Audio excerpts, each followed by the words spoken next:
Hello, I'm Alex Davies, founder of Wealth Club. Today we're talking about investing in forestry. Family offices, pension funds, even the Church of England have been investing for years. For experienced investors, the appeal is clear. You could get tax-free income, and after 2 years your investment can become free of inheritance tax. What's more, forestry as an asset class has outperformed stocks, bonds and property over the last 10 years, with gross average annual returns before fees of 18.2% from UK forestry, although past performance is not a guide to the future. So what does investing in forestry mean, and why should experienced investors consider it? Today I'm joined by two respected forestry investors, Anthony Crosby Dawson of Gresham House and Paul Atkinson of Par Equity, to learn more about putting your money into this sector. Paul, what does investing in forestry actually mean, and how do you go about it?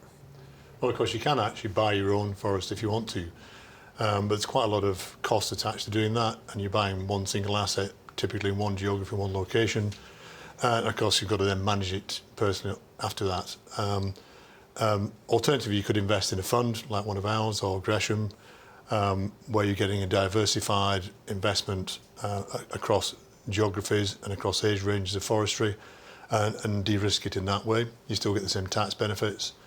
And forestry is a great asset class in terms of additional uses now as well. So it used to be just about the timber and returns from the timber in terms of capital gains on the timber and felling, but of course there's now other things, carbon, and a massively increasing list of alternative uses for the fibrous biomass that comes out of that asset as well, including green aviation fuel, which Anthony and I were talking about just recently. And Anthony, why should I consider forestry as an investment asset? Forestry has, as you've mentioned, Alex, delivered compelling investment returns to date. It's an excellent portfolio diversifier. It's uncorrelated to listed bonds and equities, so a very good allocation to have within a portfolio. It provides protection from inflation, so it's an inflation hedge, and it's 100% sustainable and independently certified as so. So it's an investment that not only delivers good returns, but one that investors can feel good about as well. And we're hearing a lot about sort of carbon credits as a potential additional income source. How does that work? Carbon credits are available in the UK on woodland creation schemes, so a creation of new woodland on bare land, typically upland hill grazing sites, which haven't previously been afforested.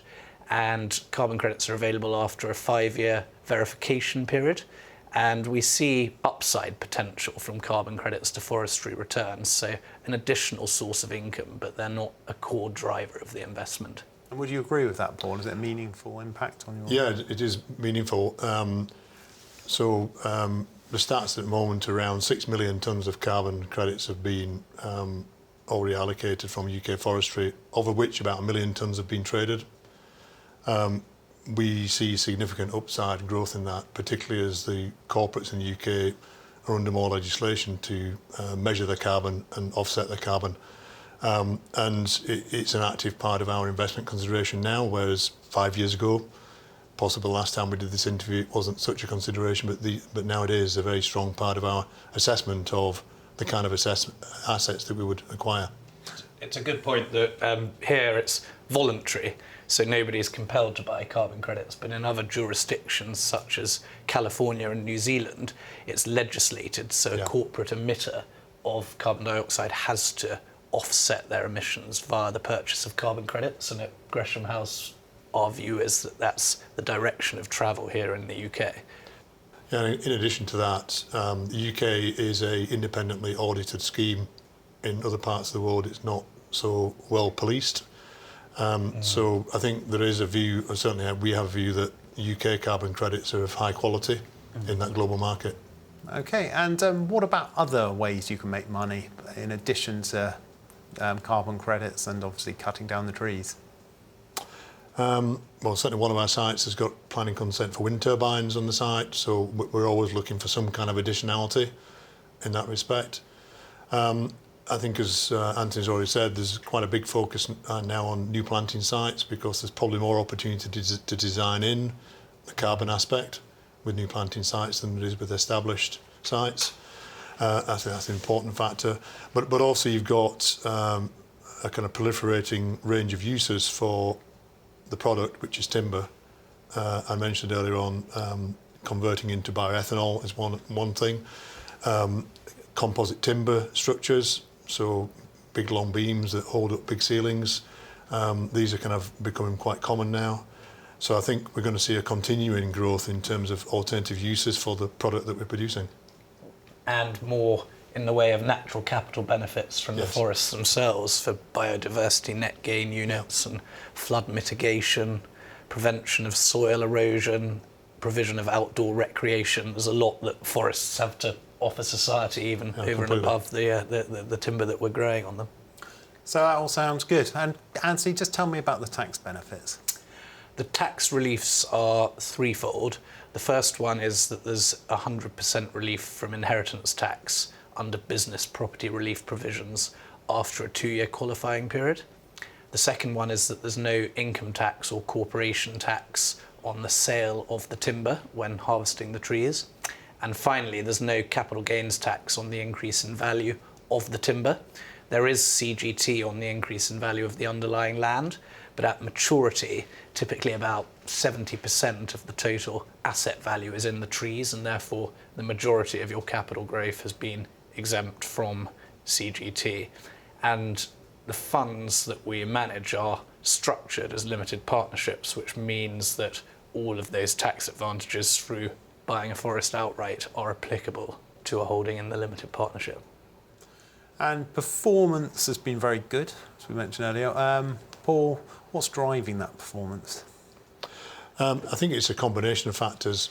Increasing use of timber for housing development globally, and that was certainly a big factor in terms of timber prices with the US housing market recovering in the last couple of years.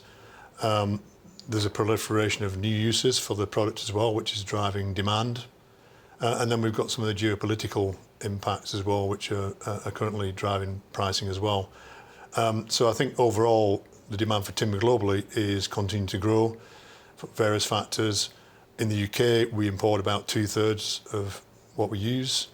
And after China, we're the second, which is a slightly less known statistic, after China, we're the second biggest importer of timber globally. And is this set to continue, this performance? We believe so. If you look at timber on a global basis, and it's very much a globally consumed and traded commodity, what you're seeing is global megatrends of increasing population, urbanization, and the use of more sustainable materials, be that for buildings, so the use of timber replacing carbon-intensive concrete and steel, or indeed in packaging, cardboard packaging and wood-based bioplastics replacing plastic packaging. So all of those megatrends are very supportive of the consumption of more timber. So demand should keep rising, supply becomes more constrained as there is a crackdown on illegal logging globally. So all of the timber that we manage is independently certified under the Forest Stewardship Council logo, FSC, which means that for every tree we're harvesting, another 2 to 3 are being planted on the next rotation. And there's an increasing emphasis globally on sourcing sustainably grown timber rather than unsustainably and uncertified timber. And we've obviously got economic trouble at the moment. The last recession, what happened to forestry prices? I'm sure Anthony can add to this, but we had a bit of an abatement for a short period. Then actually people decided that forestry was uncorrelated with the other markets and was a safe haven for their cash. Absolutely. And I think that's, without wanting to predict the future, in doing recessions, actually forestry remains a good investment, I think. And certainly I personally invest in it very heavily. In uncertain times, it's nice to invest in something. I think people feel secure investing in something tangible. Yeah. You own the land and the trees. It's you're not just investing in a piece of paper in a business. And as my father, who is a Yorkshire farmer, would say, "There's land, son, but we're not making any more of it." Yeah, very true. And what about the practicalities? Where are these trees grown? What do you do? They are primarily grown in upland areas of the UK, areas with high rainfall. and so they're not grown on productive arable land. They're grown on marginal hill grazing land, and so when you're planting a new woodland, you're converting that land into productive commercial forestry, which results in an uplift in value for the investors. And the rotation length of the conifer trees in the UK is about 35 to 45 years. And one of the great advantages of forestry as an asset class is that you have this harvesting window of 10 to 15 years. So you're not compelled to sell timber at times of market weakness. Going back to the point about the previous recession, you don't have to sell timber on an annual basis into a depressed market. You can leave it there to add volume, add value. And across a 40-year rotation, these forests are putting on about 5% per annum biological growth, which is underpinning your whole investment, no matter what else is going on macroeconomically. So if I'm an investor who invests in a forestry fund, typically am I getting just some new trees, or how does it work? You're getting a combination of land that's being planted, say woodland creation, and then trees which are older, closer to maturity, ready for timber harvesting to provide an element of cash flow within our funds. Yeah, and our approach is very similar to that. There's a bit of a bias more recently to new planting sites as the demand for existing stands has increased. But it is a mix. It's a combination of new planting sites which have an additional tax benefit of qualifying more substantially for BPR and rollover relief, but also there's good upside in that. But we still buy established stands for cash flow purposes, Anthony pointed out. So it performs really well, a great asset to have. So why should you get all these tax benefits for investing in it? The tax benefits have been in place for decades under governments of all descriptions, and they are there to encourage people to invest in forestry because you're locking up capital for the long term. So, as mentioned, the rotation length is 35 plus years, and if there was not an incentive upfront via the tax reliefs, then there'd be less capital flowing into planting more trees. We have ambitious woodland creation targets within all nations of the UK to help us in our drive to reach net zero by 2050. We need to be planting more trees, not less. That's right. I mean, it's hard to imagine why they would change the tax reliefs at a time when we need to create more planting to sink more carbon. And the other thing to probably mention, which this is not a political view, it's just that actually if you introduce capital gains tax to moorland forestry, the number of assets that change hands, it wouldn't actually collect that much tax. So the materiality of that tax is not that high from a government perspective, I don't think. But I think the main thing I would say is that why would they change that regime at a time when they need to encourage activities such as the activity we're involved in? And what are the risks? I think the main risks, the obvious ones are around climate change, drought, fire. We, as I'm sure Gresham House do, insure against many of these risks. Disease is also a risk, but in the UK, thankfully, a relatively small risk. So these are kind of main risks. And obviously, from a return perspective, what's going to happen with the demand cycle. But as Anthony's already said, you don't have to sell today. You can wait 5 years and sell in 5 years' time when the market's in a better situation. So the main risks are really around things that would impact the crop. Yeah, I think, and much of that risk can be insured against, and we do. Fire and wind damage we insure against, absolutely. And looking at the climate change models, what's predicted for the UK is warmer and wetter, which is the ideal growing conditions for these spruce trees, so and other conifers. And so what we're seeing is higher yields on the next rotation. So the rotation lengths are being shortened, and higher volumes are being produced on the next rotation. So the warmer, wetter climate that we seem to be moving into is advantageous for the conifer growth in the UK. And of course, you've all got a lot of your trees in Scotland by the very nature of it. Does any sort of prospect of Scottish independence affect how you invest? keeping the politics out of it, I would say that the Scottish Government is actually very supportive of planting. They're very focused on the carbon possibilities, and Scotland's positioning that ability to influence and drive benefit from that, as they are with wind and offshore wind, onshore wind as well. So I think we've got a supportive government regardless of the political situation.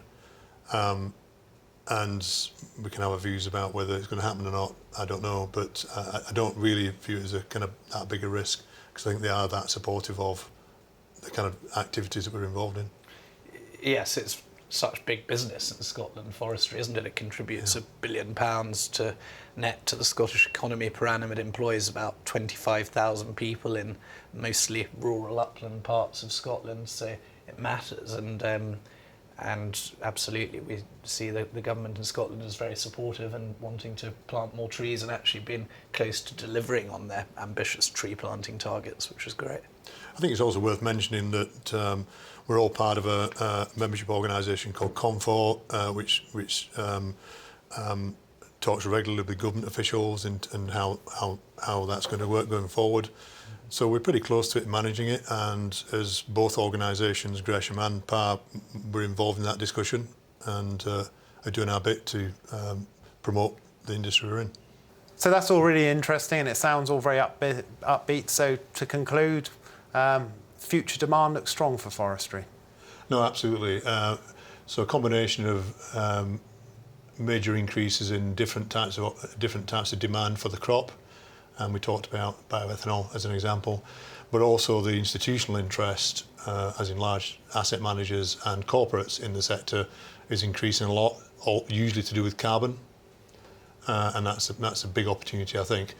I would say on the carbon front, we're in a kind of early market, but maturing quite quickly, and it's a great opportunity right now to get in early on that, I think. And then Anthony has also mentioned biodiversity and other factors, which I think will also add value. And what we're seeing is an increasing array of investors focused upon sustainability and looking at the bottom line, not just financially, but in terms of what they're doing for carbon reductions and how they're diversifying their portfolios to have exposure to sustainable real assets, and particularly those that provide also an element of protection from inflation. Anthony from Gresham, thank you very much. And Paul, thank you very much. Paul from PAR Equity, thank you. Thank you.